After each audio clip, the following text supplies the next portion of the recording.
Hello friends. उलमे के इस नए एपिसोड में नई कहानी के साथ मैं फिर आपके सामने। आज कहानी वॉल्ट डिज्नी की, प्रसिद्ध कार्टूनिस्ट फिल्मकार। काश चाची को पता चलता तो वह कितनी खुश होती। बिस्तर पर बेबस पड़ी चाची का शायद इशारा था, मुझे क्या बताने आए हो, मैंने अपना काम तो कर दिया, जाओ दुनिया को बताओ कि तुमने क्या सीखा है। उस 8 साल के बच्चे को उपहार में कागज पेंसिल देते हुए आंटी ने कहा, सुना है घर की दीवार पर तुम टार से चित्र बनाते हो, लेकिन देखो न दीवार चित्रकारी के लिए है और न ही टार चित्र उकेरने के लिए, इसलिए ये लो कागज पेंसिल और जितना मन चाहे बनाओ और मुझे भी दिखाओ। चलिए आज कहानी वॉल्ट डिज्नी की एक छोटी सी जिंदगी के किस्से के तहत उनसे रूबरू होते हैं।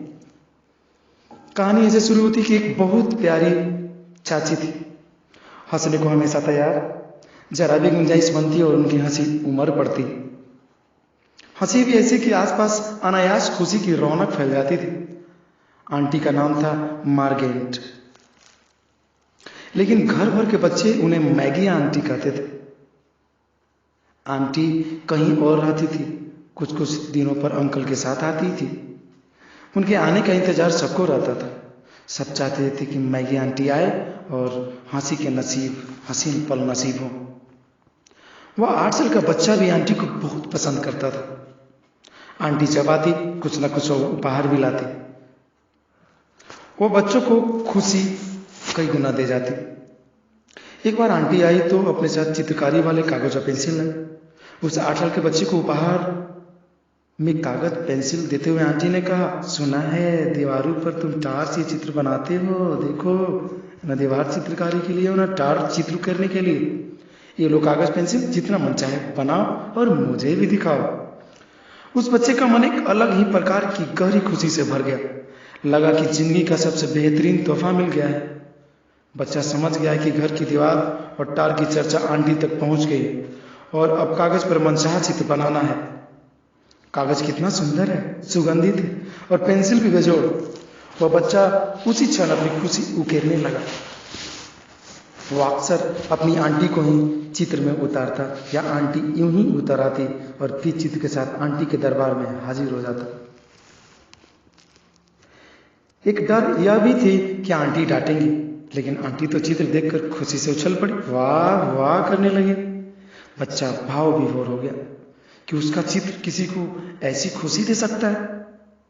अमेरिकी समाज के संघर्ष और उद्यमशीलता के बीच पल रहा वह बच्चा इतना समझदार हो तो गया ही था कि प्यार व प्रोत्साहन को समझ सके।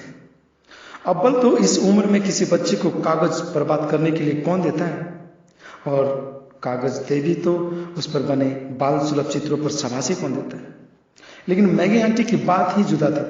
वह न सिर्फ शाबाशी देती, चित्रों को संजोकर साथ ले जाती और फिर जब आती तो कुछ ज्यादा ही कागज और रंग बिरंगी शानदार पेंसिलें लेकर आती। आंटी ने चित्रकारी भतीजे को ऐसे बढ़ाया कि चित्र का चस्का बढ़कर जुनून में तब्दील हो गया। एक दिन पड़ोस के डॉक्टर अंकल शेरवुड ने चित्र बनाते हुए देख लिया और कहा, चित्र बनाते हो क्या, मेरे घोड़े का रूपट का चित्र बनाकर दिखाओ। बच्चे ने रूपट का बढ़िया चित्र बनाकर दिखा दिया। अंकल ने खुश होकर कहा, अब यह चित्र मुझे बेच दो। बच्चा बहुत उत्साहित हुआ कि उसके चित्र बिक सकते हैं, वह सब कुछ बेचने लायक बना सकता है। क्या वह उसकी चित्रकारी के कुछ ऐसे चित्र जो उसके पैसे के मुख्य घटक बन सकते हैं। वह और गंभीर से चित्र उकेरने लगा। बढ़ते समय के साथ उपहार, चित्र और बच्चा तीनों बड़े होते गए और एक दिन वह भी आया जब उस बच्चे अर्थात उस नौजवान वॉल्ट डिज्नी को एक विज्ञापन निर्माता कंपनी ने प्रतिमाह $50 की नौकरी मिल गई। चित्र बनाने व डिजाइन करने का मनमाफिक काम था। नौकरी मिलते ही डिज्नी भागते हुए अपने मैगी चाची के पास पहुंचे। खुशखबरी पर चाची का हक सबसे ज्यादा था। चाची को बताना और शुभकामनाएं लेना बहुत जरूरी था। देखो चाची, मुझे दुनिया की चित्रकारी में पहली नौकरी मिल गई है। लेकिन कुदरत ने निराश कर दिया।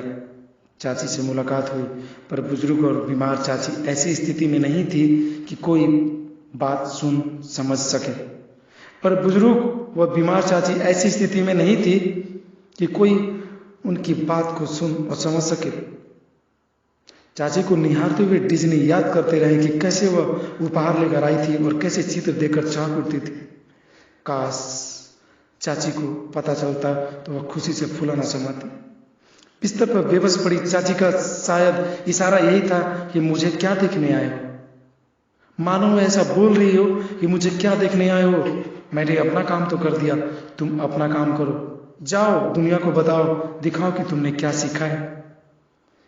अब यह मानव जाति के समृद्ध कला इतिहास में दर्ज है कि वॉल्ट डिज्नी और उनकी कंपनी दिन दुनी रात चौगुनी तरक्की करने लगी। मैगी चाची के उपहार के दम पर डिज्नी ने दुनिया को बेमिसाल उपहारों से नवाज दिया। सबसे पहले ओसवाल्ड द लकी रैबिट जैसा कार्टून चरित्र मशहूर हुआ, और फिर Mickey Mouse, Minnie Mouse, Pinocchio, Dumbo, Bambi, Cinderella, Mary Poppins और जैसे अमर किरदारों की लाइन लग गई। उनके चरित्र चित्र से फिल्मों तक छा गए।